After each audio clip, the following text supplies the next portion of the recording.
제가 대검 감찰부장으로 근무하면서 경험했던 검찰 조직의 의사결정의 특수한 경험칙들, 또 이런 유사 사례들을 또 보고 이 사안에 대해서도 사실은 뭐 협찬이든 내지는 마크로 비슷하든 등기부등 것만 봐도 너무나 국민의 상식과 경험칙, 사실 기록 자체는 평균적인 판사들이 검사보다 더 잘 봅니다.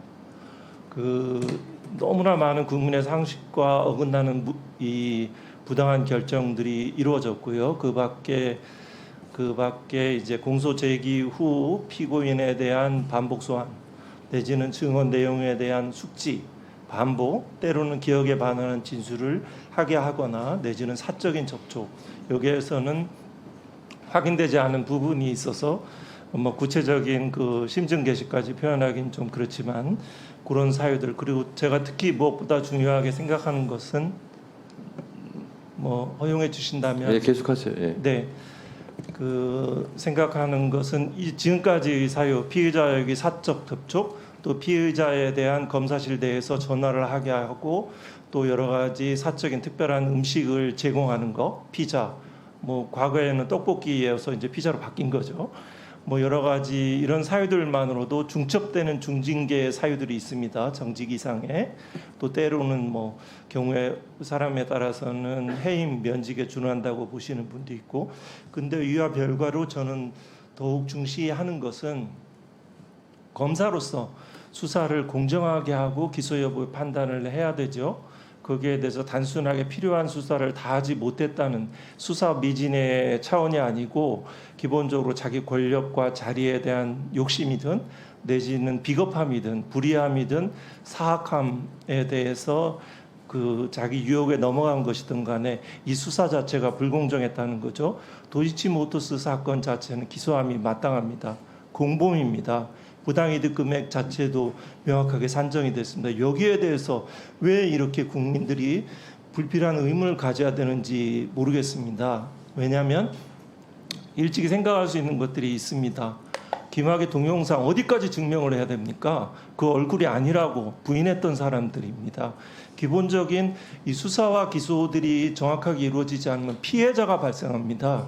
주식시장에서 증권시장에서 피해자들이 발생하고 인사를 반부패 수사 2부장으로 잘했다고 해서 그 대검의 그 차장검사급으로 승진해주고 또다시 재경 북부지검, 시골도 아니죠, 지방 이런 쪽으로 가시면서 이렇게 승진하면 또 묵묵히 일하는 소수의 검사들, 이 도이치모터스 수사하다가 인천지검으로 좌천된 젊은 검사들 있잖아요.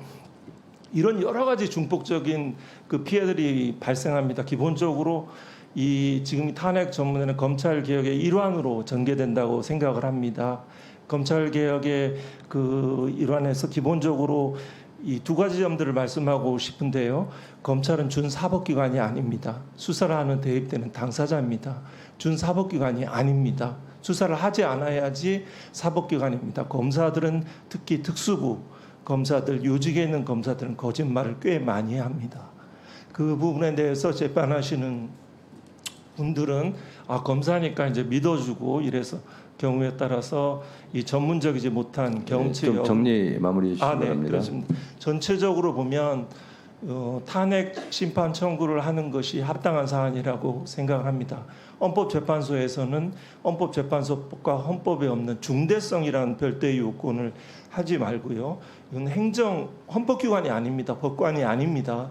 그냥 일반 행정 공무원에 대해서 그 판단 기준에 대해서 한번 깊이 생각을 해주시고 현재 불출석한 증인과 각종 증거 자료에 대한 충실한 심리를 통해서 그 정의를 세워주셔서 우리나라가 국민들의 그 마음을 아프지 않게 좌절하지 않도록 그런 역할들을 해주셨으면 합니다. 사실은 구체적인 사안에 대해서 드릴 말씀이 많았는데 그 기회가 주어지지 않았습니다.